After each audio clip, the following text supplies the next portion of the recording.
आपने स्वामी विवेकानंद जी के बारे में कई बातें सुनी होंगी, लेकिन आज कुछ ऐसे किस्से जो उनके जीवन से बहुत करीबी से जुड़े हैं, मैं आपके सामने लाया हूं। हेलो, मेरा नाम है आदित्य लोधी और लाया हूं स्वामी विवेकानंद जी के कुछ ऐसे किस्से जो उनके जीवन से बहुत करीबी से जुड़े हैं। आप सभी जानते हैं, स्वामी विवेकानंद जी का जन्म 12 जनवरी 1863 को हुआ। वो एक ऐसा व्यक्तित्व इस देश का रहा जिसने विदेशों में जाके इस भारत देश को नाम दिलाया, प्रसिद्ध करा। और सबसे उनका जो फेमस प्रसिद्ध उनका जो स्पीच है जो अमेरिका के शिकागो में उन्होंने दिया, और जिसकी वजह से देश विदेश में इस भारत देश का नाम खूब रोशन हुआ। स्वामी विवेकानंद जी एक बहुत ही संपन्न परिवार में जन्मे थे। उनके पिताजी पेशे से एक वकील थे और संपन्न परिवार होने की वजह से ही उनकी शिक्षा में भी कभी कोई अड़चन नहीं आई। और जब तक उनके पिताजी रहे तब तक सारी परिस्थिति बहुत ही अच्छे से चली।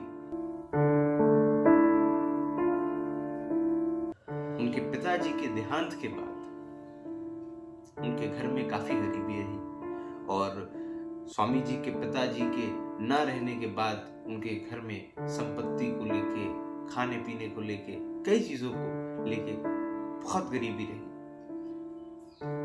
स्वामी जी कई बार घर के बाहर जाते और घर आके झूठ ही बोल देते थे कि वो खाना खा के आए हैं। उसकी वजह बस एक ही थी कि वो यह नहीं चाहते थे कि घर वाले ज्यादा भूखे रहें।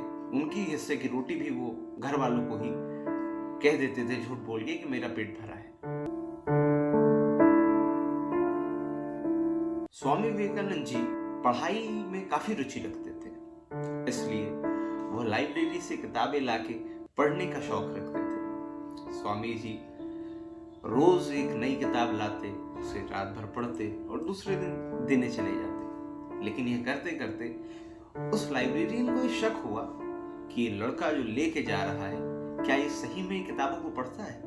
तो एक दिन उन्होंने स्वामी जी को रोक लिया और कहा कि तुम रोज किताबें लेके जाते हो और मैंने उन किताबों को अलग रखा हुआ है और आज मैं उन्हीं किताबों से तुमसे सवाल करूंगा और मैं जानना चाहता हूं कि इन किताबों को ले जाके तुम सिर्फ पढ़ते ही हो या और कुछ करते हो। उसने उन किताबों को उठाया और उसी किताब से प्रश्न पूछने चालू करे।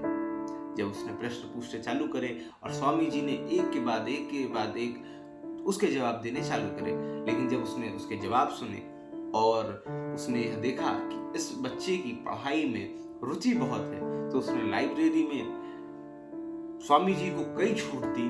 और काफी छूट देने के बाद उसने कहा कि जो भी किताब तुम्हें चाहिए हो तुम लेके जा सकते हो और उसे अच्छे से पढ़ के वापस दे सकते हो और अपनी पढ़ाई को मजबूत करो, मैं तुम्हारा साथ देता हूं। इस चीज को जब स्वामी जी ने साबित करा तब उसने लाइब्रेरी में स्वामी जी को काफी छूट दी। इसके बाद स्वामी जी को किताबें पढ़ने में इससे काफी आसानी भी हुई।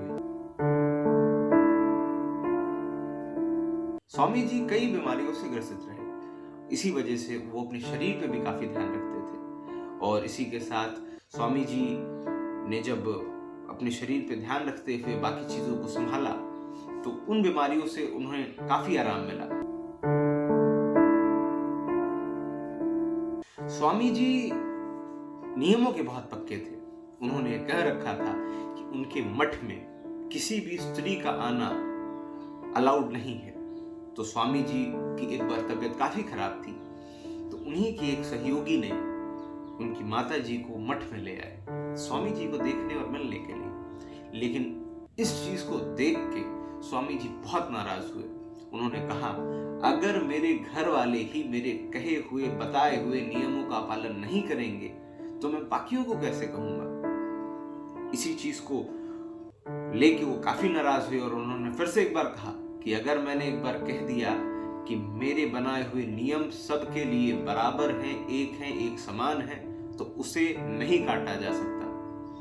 यह चीज कहते हुए उन्होंने एक बार फिर से सभी लोग को इसको चेतावनी के तौर पे दी कि नियम सबके लिए एक है। तो स्वामी जी नियमों के भी बहुत पक्के थे। स्वामी जी चाय के बहुत अच्छे विशेषज्ञ थे और उन्हें चाय के बारे में काफी ज्ञान था। तो जब इस भारत देश में लोगों को चाय के बारे में नहीं पता था तो उन्होंने अपने मठ से ही शुरुआत करी, और जब लोग इसका विरोध करते थे तब स्वामी जी ने चाय के बारे में लोगों को जागरूक किया और उसे जो है भारत देश में जो है लोगों को बताया और अपने मठ से ही शुरुआत करते हुए लोगों को इसके बारे में जागरूक किया।